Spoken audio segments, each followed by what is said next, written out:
Over the past 2 decades, there's been no change in the number of Australians dying from an aggressive form of bladder cancer.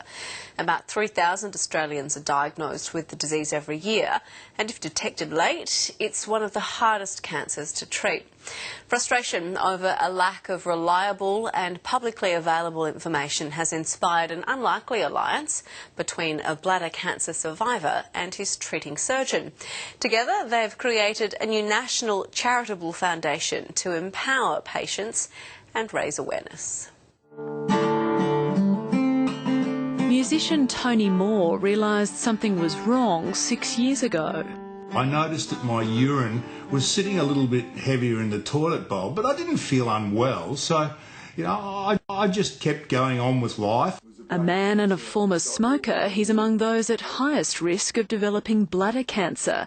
But at the time, he assumed he'd just eaten too much beetroot. Sadly, I went to a urinal and just urinated blood, and then I knew I was in real trouble. He was diagnosed with the most deadly form of the disease. Even with our best treatments we have today, 50% of men with the type of cancer that Tony had will actually be dead within 5 years. Back in 2011, getting information about treatment was far from easy, and not much has changed until recently. I did feel like I was looking in the dark with a torch, really. After advice from his specialist, he decided to have his bladder removed and have a new internal reservoir created with some of his bowel tissue. If I hadn't taken action when I did, I don't think I'd be here. We've really got to empower patients with information to actually understand their condition. Fuelled by a shared frustration, Tony Moore and his surgeon created a new charitable foundation to fund research into the disease and raise awareness.